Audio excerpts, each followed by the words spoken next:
આજે આપણે એક એવા વિષય પર વાત કરવા જઈ રહ્યા છીએ જે આપણા હૃદયની સૌથી નજીક છે, આપણું જિનશાસન અને આપણા પવિત્ર તીર્થો.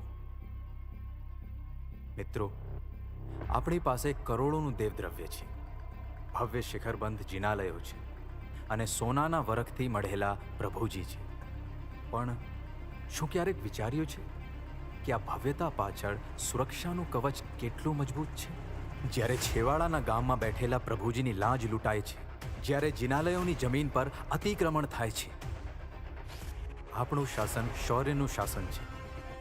આપણા પૂર્વજોએ લોહી રેડીને તીર્થો સાચવ્યા છે. પણ આજે લડાઈ મેદાનમાં નથી, લડાઈ સિસ્ટમમાં છે. શાસ્ત્ર કહે છે કે તીર્થની રક્ષાથી અનંત ગણું પુણ્ય મળે છે. તો શું આપણે એ અનંત પુણ્યના અધિકારી બનવા તૈયાર છીએ, કે પછી ટ્રસ્ટના નિયમો અને મીટિંગોના નામે પાપના ભાગીદાર બનીશું? તિજોરીમાં પડેલા રૂપિયા જો તીર્થને ના બચાવી શકે તો એ રૂપિયા પોતે પથ્થર છે. તો ચાલો આ પથ્થરને પારસમણી બનાવીએ અને તીર્થોને સ્માર્ટ સુરક્ષા આપીએ. તો પ્રસ્તુત છે સિક્યોરિંગ સ્માર્ટલી. આ એક એવી સફર છે જે આપણને ટ્રસ્ટીથી રક્ષક બનાવશે.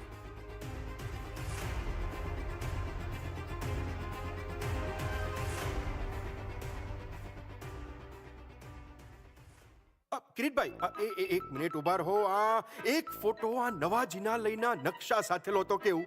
અને જો હું છે ને એક કામ કરું, હાથમાં પેન રાખું એટલે લાગે કે હું કોઈ મોટો નિર્ણય લઈ રહ્યો છું. અને ધ્યાન રાખજો, આ બધું ફેસબુક અને ઇન્સ્ટાગ્રામ પર મૂકવાનું છે અને કેપ્શન લખવાનું તો બિલકુલ ભૂલતા નહીં. જીન શાસનની સેવામાં સમર્પિત અમારું જીવન. અરે શેઠ, જોરદાર! આ ફોટો જોઈને તાનનો ધોધ બેસે. એ નીચે એવું પણ લખી દઈએ કે નવા જિનાલયમાં 5 કરોડનું સોનું વાપરવાનો મક્કમ નિર્ધાર. શેઠ, એક ફોટો પેલી એમપી બોર્ડર વાળી ફાઇલ સાથે પણ પણાવી જ લો ને, જેમાં લખ્યું છે કે દેરાસરની જમીન દબાઈ ગઈ છે, એટલે લોકોને ખબર પડે કે તમે કેટલા ટેન્શનમાં છો. છગન, તારી અક્કલ છે ને નાની છે. આ સોશિયલ મીડિયા ઉપર લોકોને ગ્લેમર જોઈએ, ગ્લેમર. ગમ નહીં? અરે લોકો સોનાની વરખ જોઈને છે ને લાઈક કરશે, અને તું જો આ તૂટેલી દિવાલ બતાવશે ને તો એમ જ સ્વાઇપ કરી દેશે. સાચી વાત છે શેઠ, સાચી વાત છે. અને આ વખતે તો આપણે જિનાલયના ઉદ્ઘાટનમાં ડ્રોનથી પુષ્પવૃષ્ટિ કરવી છે. એવો માહોલ બનાવવો છે કે ગામ આખું જોતું રહી જાય. સાહેબ, આ ડ્રોન તો ઠીક છે, પણ પેલા પહાડ પરના જિનાલયમાં ભગવાનના દીવામાંથી ઘી ખૂટી ગયું છે. મેં કીધું કે અત્યારે શેઠ ડ્રોનનું પ્લાનિંગ કરે છે, તમે તમારે તેલના દેવા કરી દો ને. વાહ શેઠ, ભગવાનના ઘરેણા માટે કરોડોના આંધણ ને ભગવાનની સુરક્ષા અને ઉત્તમ ભક્તિ કરવા માટે આપણી માન્યતાઓના બાંધણ.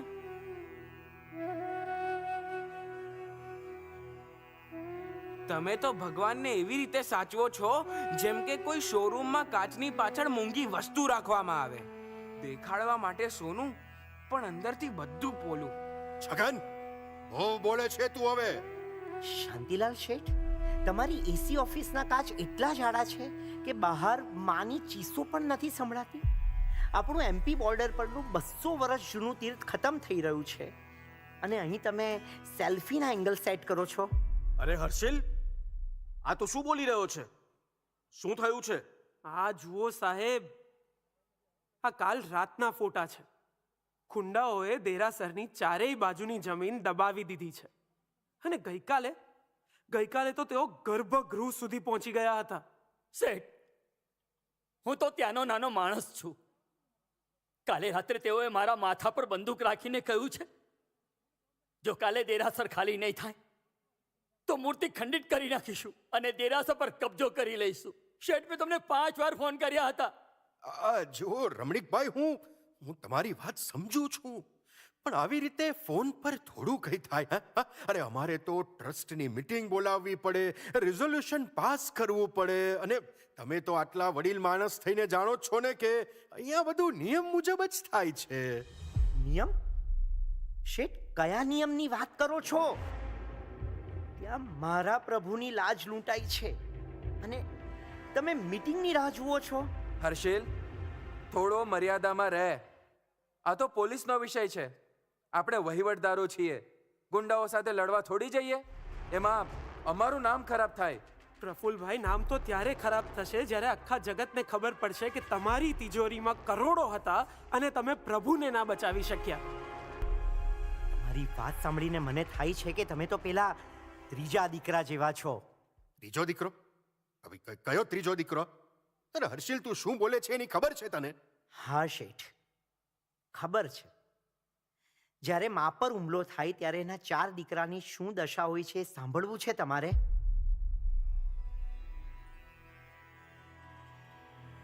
શાંતિલાલ શેઠ, પ્રફુલભાઈ, તમે કહો છો ને કે આપણે વિવાદમાં નથી પડવું, આપણું નામ ના બગડવું જોઈએ, તો સાંભળો.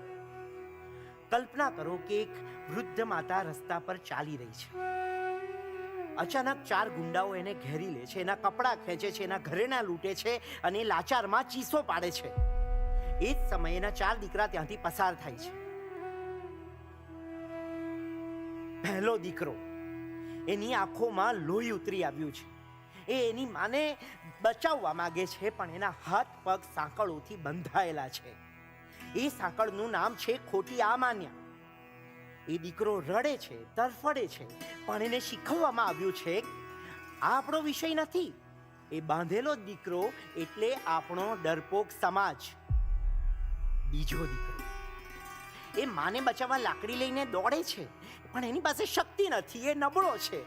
તમે એને હથિયાર નથી આપ્યા એટલે 2 ગાળો ખાઈને 2 ફટકા ખાઈને લોહી લુહાણ થઈને ખૂણામાં ફેંકાઈ જાય છે. કારણ કે તમે એને રક્ષા માટેનું બજેટ જ નથી આપ્યું. ત્રીજો દીકરો, આ દીકરો સૌથી ભણેલો ગણેલો અને પૈસાદાર છે. એની પાસે ગાડી છે, સત્તા છે, બધું જ છે. એ માની ચીસો સાંભળે છે, એને લૂંટાતી જુએ છે, પણ એ ઊભો રહીને ગાડીનો કાચ ચઢાવી દે છે. એ વિચારે છે કે જો હું વચ્ચે પડીશ તો મારી ઇજ્જત જશે, પોલીસ કેસ થશે, મારું નામ ખરાબ થશે. અને આમ પણ મા પાસે દીકરા ક્યાં ઓછા છે, બીજું કોઈ બચાવી લેશે. શેઠ, આ ત્રીજો દીકરો માના નામ પર કલંક છે. એ ગુંડાઓ કરતા પણ મોટો ગુનેગાર છે, કારણ કે એની પાસે શક્તિ હોવા છતાં એણે મૌન રહેવાનું પસંદ કર્યું. આજે જીન શાસનની રક્ષા બાબતે તમે આ ત્રીજા દીકરા બનીને બેઠા છો. ચોથો દીકરો તો પાછો સાવ હરામનો, જે માનું અસ્તિત્વ વેચીને પેલા ગુંડાઓ પાસે જ ભાગ પડાવે. યાદ રાખજો શેઠ, ઇતિહાસ એને માફ કરી દે છે જેની પાસે લડવાની શક્તિ નહોતી, પણ ઇતિહાસને ક્યારેય માફ નથી કરતો જેની પાસે સત્તા અને સંપત્તિ હોવા છતાં એ તટસ્થ રહ્યો હતો. આપણી જીન શાસન રૂપી માં આજે છેવાડાના ગામડાઓમાં લૂંટાઈ છે. કોઈ એની જમીન દબાવે છે તો કોઈ એની પ્રતિમા ખંડિત કરે છે, અને આપણે અહીંયા એસી ઓફિસમાં બેસીને કહીએ છીએ કે અમે શું કરી શકીએ. અરે માનું ગળું કપાતું હોય ને ત્યારે કોઈ દીકરો હિસાબની ચોપડી નથી ખોલતો શેઠ, એ તો બસ કૂદી પડે છે. જો આજે આપણે નહીં જાગીએ ને તો આવનારી પેઢી આપણને જ પૂછશે કે જ્યારે શાસન સીધાતું હતું ત્યારે તમે કયા ખાતામાં હિસાબ મેળવતા હતા. હર્ષિલ, મર્યાદા રાખ. અમે તટસ્થ રહીને વહીવટ કરીએ છીએ. પ્રફુલભાઈ, જ્યારે ઘર સળગતું હોય ને ત્યારે તટસ્થ રહેનાર માણસ મધ્યસ્થી નથી હોતો, પણ ગુનેગાર હોય છે.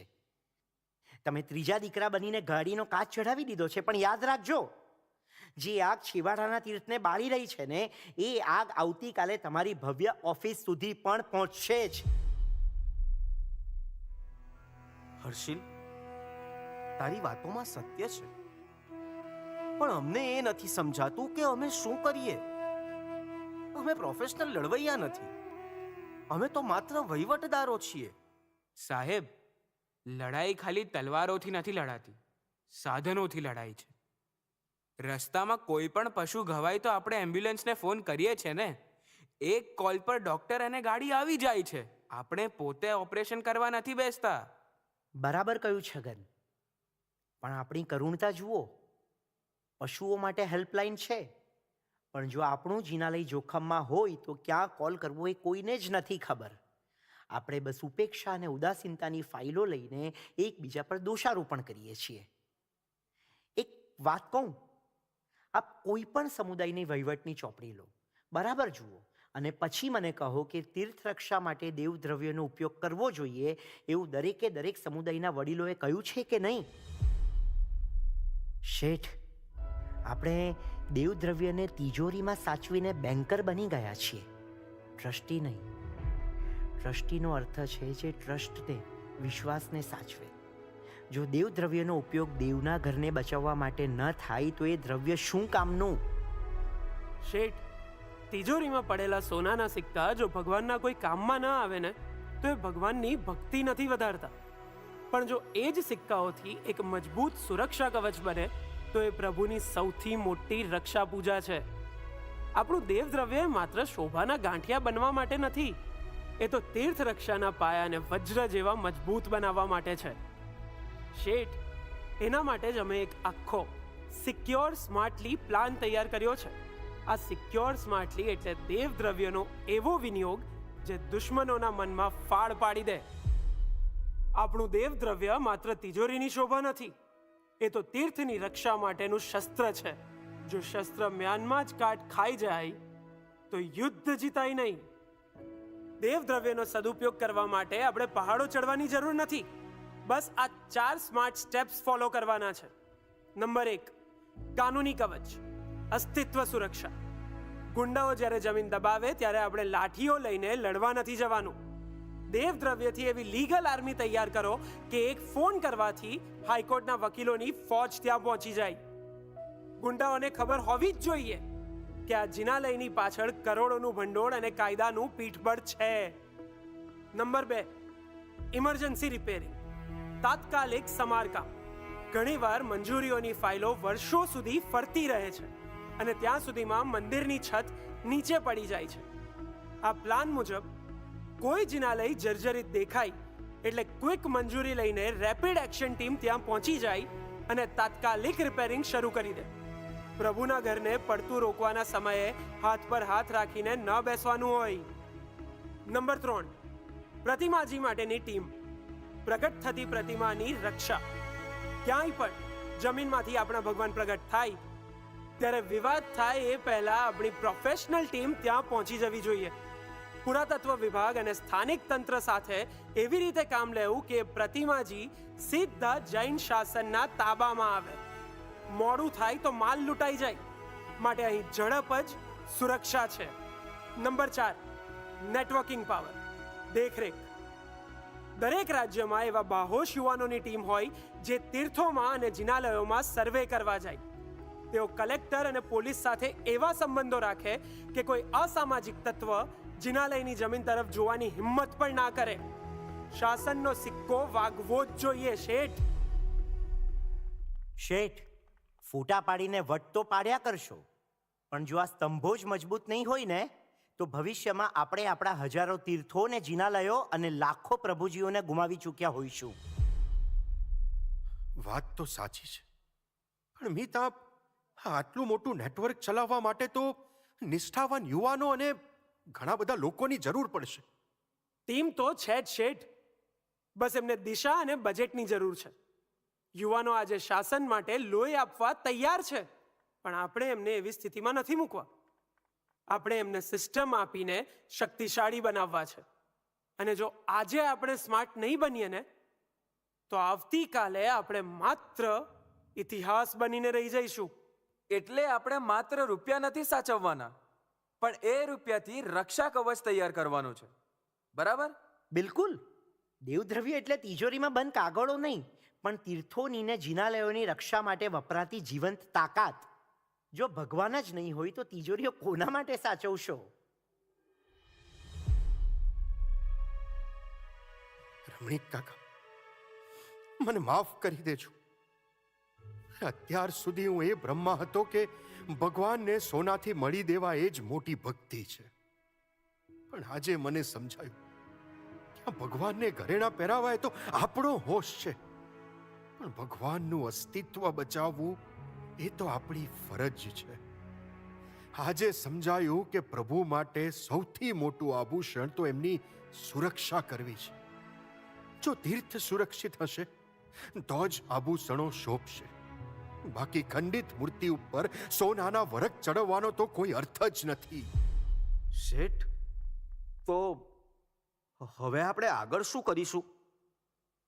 બજેટ તો બધું ફાઇનલ થઈ ગયું છે. કિરીટભાઈ, જે દેવદ્રવ્ય જિનાલયના ગુંબજ ઉપર સોના ચડાવવા માટે વપરાય છે એ જ દેવદ્રવ્ય એ જિનાલયની રક્ષા માટે પણ વાપરી શકાય એવું શાસ્ત્રમાં સ્પષ્ટ લખ્યું છે. અત્યાર સુધી આપણે રૂપિયા બચાવ્યા, હવે આપણે તીર્થ બચાવીશું. આપણે વર્ષોથી ભગવાનના ચોકીદાર બન્યા છીએ, પણ પહેરેદાર બનવાનું ભૂલી ગયા. અને તિજોરીમાં પડેલા કરોડો રૂપિયા જો ગર્ભગૃહ સુધી પહોંચતા ગુંડાઓને ન રોકી શકે ને, તો એ તિજોરી આપણી સફળતા નહીં પણ આપણી નિષ્ફળતાનું સ્મારક છે. અને મિત, આ તારા પ્લાનમાં તું બજેટની બિલકુલ ચિંતા નહીં કરતો. જે દેવદ્રવ્યથી પ્રભુને સોનાના વાઘા પહેરાવીએ છીએ ને, એ જ દેવદ્રવ્યથી આજે તીર્થને સુરક્ષાનું કવચ પહેરાવવું છે. શેઠ, સાચો વહીવટદાર એ જ છે જે શાસ્ત્રને સંપૂર્ણ વફાદાર રહીને શાસનના હિતમાં નિર્ણય લે. કિરીટભાઈ, સોનાના વરખનું કામ ભલે ચાલે, પણ આજથી આપણું સૌથી પહેલું અને સૌથી મોટું બજેટ આ સિક્યોર સ્માર્ટલી પ્લાન માટે ફાળવો. મિત, તારા એ 4 મુદ્દા માત્ર કાગળ પર નહીં પણ જમીન પર દેખાવા જોઈએ. શેઠ, તમારી વાત સાચી છે. જો માલિક જ સુરક્ષિત ન હોય તો આપણે આટલા ભવ્ય જિનાલયો કોના માટે બનાવીશું? આજથી હું ત્રીજો દીકરો મટીને રક્ષક દીકરો બનીશ. હું પોતે આ લીગલ ટીમ અને સુરક્ષા વ્યવસ્થાની દેખરેખ રાખીશ.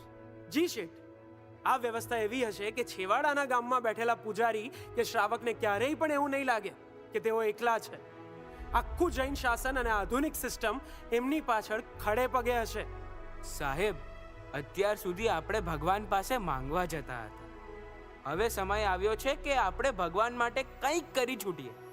યાદ રાખજો, ઇતિહાસ એને માફ કરી દે છે જેની પાસે લડવાની શક્તિ નહોતી, પણ ઇતિહાસ એને ક્યારેય માફ નથી કરતો જેની પાસે સત્તા અને સંપત્તિ હોવા છતાં પણ જે તટસ્થ રહ્યો હતો. આજનો આ સિક્યોર સ્માર્ટલી પ્લાન એ માત્ર કાગળનો ટુકડો નથી, એ શાસનના શત્રુઓ સામે આપણું વજ્ર છે. હવે છેવાડાનું જિનાલય એકલું નથી, આખું શાસન તેની રક્ષામાં ખડે પગે છે. ભગવાનને સોનાથી મળવા એ આપણો હોશ હોઈ શકે. ભગવાનના ઘરને બચાવવું એ આપણી ખરી ફરજ છે. ચાલો ચાલો દેવદ્રવ્યનો સદુપયોગ કરી તીર્થોને સુરક્ષાનું કવચ પહેરાવે. કારણ કે જિનાલય સુરક્ષિત હશે તો જ આપણો વારસો સુરક્ષિત રહેશે. ભરત ક્ષેત્રનું તમામ દેવદ્રવ્ય તાત્વિક રીતે એક છે. માત્ર એક જિનાલય ચમકાવવાથી શાસન નહીં દીપે. શાસન ત્યારે દીપશે જ્યારે છેવાડાનું છેલ્લું જિનાલય પણ સુરક્ષિત હશે. દેવદ્રવ્યનો સદુપયોગ કરી પ્રભુની રક્ષા કરવી એ એક પ્રકારે પ્રભુની સર્વોત્કૃષ્ટ પૂજા છે. માટે જ સારાવલી પ્રકીર્ણક આગમમાં કહ્યું છે, પુયાકરણે પૂર્ણમ એક ગુણમ સય ગુણમ પડિમાય જીર્ણ ભૌણેણ સહસ્સમ અનંત ગુણમ પાલણે હોય. પ્રભુની પૂજા કરવાથી 1 ગણું પુણ્ય મળે છે. પ્રભુની પ્રતિમા ભરાવવાથી 100 ગણું પુણ્ય મળે છે. જિનાલય બનાવવાથી 1000 ગણું પુણ્ય મળે છે, પણ રક્ષાથી તો અનંત ગણું પુણ્ય મળે છે. ચાલો આપણે સાથે મળીને ભગવાનના સાચા ભક્ત બનીએ. સિક્યોર સ્માર્ટલી તિજોરીમાં પડેલા કરોડો રૂપિયા જો એક તીર્થને બચાવી ન શકે તો એ રૂપિયા પોતે પથ્થર સમાન છે. જ્યાં